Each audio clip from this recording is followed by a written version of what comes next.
বন্ধুরা কেমন আছেন সবাই। আর আজকে আমি প্রেসার কুকারে মাত্র 30 মিনিট সময়ে এই চকলেট কেকটা বানিয়েছি আর সম্পূর্ণ নিরামিষভাবে বানিয়েছি। আর এটা ময়দা ছাড়া আটা দিয়ে বানিয়েছি কেকটা। খেতে হয়েছিল ভীষণ টেস্টি। তো কীভাবে বানালাম দেখতে থাকুন। প্রথমে আমি গ্যাসের ওভেনে একটা প্রেসার কুকার বসিয়ে নিয়েছি। এবার ওর মধ্যে দিয়ে দিলাম নুন, আর নুনটা দিয়ে চারিদিকে ছড়িয়ে ওর মধ্যে একটা স্ট্যান্ড বসিয়ে নেব। স্ট্যান্ডটা বসিয়ে এবার প্রেসার কুকারের ঢাকাটা আমি লাগিয়ে এটা প্রিহিট হতে দিয়ে দেবো। আর অবশ্যই প্রেসার কুকারের সিটিটা কিন্তু খুলে নিতে হবে। আর এদিকে একটা বাটি নিয়ে নিয়েছি, ওর মধ্যে আমি একটু তেল ব্রাশ করে নেব।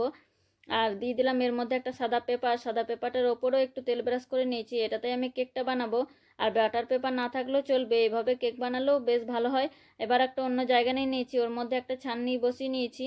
এবার ওর মধ্যে 1 কাপ পরিমাণ নিয়েছি আমি আটা, আর 1/4 কাপ নিয়েছি কোকো পাউডার, আর হাফ চামচ নিয়েছি বেকিং সোডা, আর 1 চামচ বেকিং পাউডার, আর 1 চিমটি মতো নুন দিয়ে ভালো করে আমি এগুলো চেলে নেব। এবার চেলে নেওয়ার পর আমি এগুলো ভালো করে মিশিয়ে নিচ্ছি।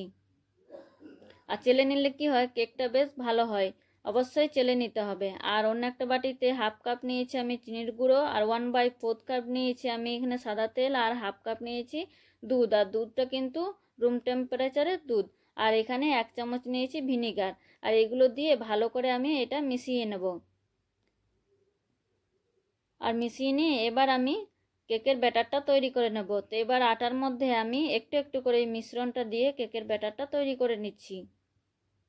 আর একবারে কিন্তু পুরোটা ঢেলে দেব না, একটু একটু করে দিয়ে এটা ভালো করে মিশিয়ে নিতে হবে। তো একটু একটু করে দিয়ে আমি দেখুন মিশিয়ে নিচ্ছি। আর আমার ব্যাটারটা টাইট লাগছে, তাই ওর মধ্যে আমি আরও কিছু পরিমাণ দুধ অ্যাড করব। আর আমি এখানে টোটাল 1 কাপ পরিমাণ দুধ অ্যাড করেছি। তো আপনাদেরও চাইলে একটু একটু করে দুধ আরও অ্যাড করে নেবেন। তো দেখুন আমার ব্যাটারটা পুরো হয়ে গেছে। আর থিকনেসটা দেখে বুঝতে পারছেন কীরকম, মানে ফেলছি নিচে দেখুন মিলিয়ে যাচ্ছে ব্যাটারটার সাথে, সেরকমভাবে থিকনেসটা রাখতে হবে। আর ওর মধ্যে একটুখানি দিয়ে দিলাম আমি ভ্যানিলা এসেন্সটা দিয়ে ভালো করে আবার মিলিয়ে নিয়েছি। তারপর এবার ওই বাটির মধ্যে আমি ব্যাটারটা ঢেলে নিলাম। আর মাঝ বরাবর ব্যাটারটা কিন্তু ঢেলে নিতে হবে। ঢেলে নিয়ে তারপরে একটু ট্যাপ ট্যাপ করে দিলে ব্যাটারটা ঠিক চারিদিকে ছড়িয়ে যাবে আর সেট হয়ে যাবে।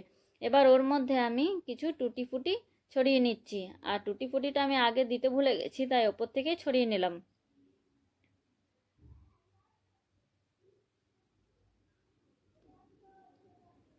আর দিয়ে দিলাম কিছু চেরি। তো এখানে আপনারা আপনাদের পছন্দ মতো ড্রাই ফ্রুট দিয়ে দিতে পারেন, আর কিছু কাজুও দিয়ে দিলাম। তো নিজের পছন্দ মতো ড্রাই ফ্রুট দিয়ে কেকটা সাজিয়ে নিতে পারেন। তো আমি এদিকে কেকটা সাজিয়ে নিয়েছি, আর এদিকে প্রেসার কুকারটাও দেখুন গরম হয়ে গেছে। এবার আমি একটা সাঁড়াশির সাহায্যে ধরে এইভাবে আমি কেকের বাটিটা প্রেসার কুকারের মধ্যে বসিয়ে নিলাম।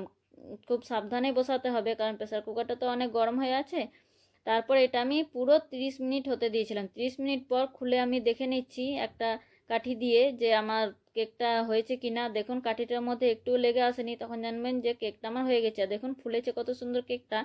তো এটা আমি নামিয়ে এবার এটা ঠান্ডা হতে দিয়ে দেবো। আর অবশ্যই কিন্তু কেকটা ঠান্ডা হওয়ার পর এটা কিন্তু ঢেলে নিতে হবে।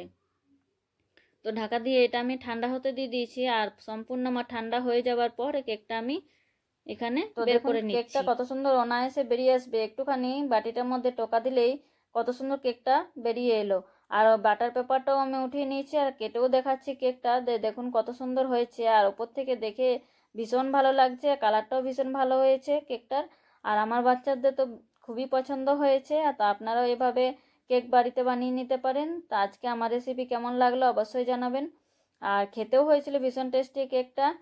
আর এইভাবে আপনারাও বাড়িতে বানিয়ে নিতে পারেন। তো আজকের মতো রেসিপিটা এখানে শেষ করলাম। আর যদি আমার রেসিপি ভালো লেগে থাকে তাহলে চ্যানেলটা ফলো করে নেবেন। টাটা।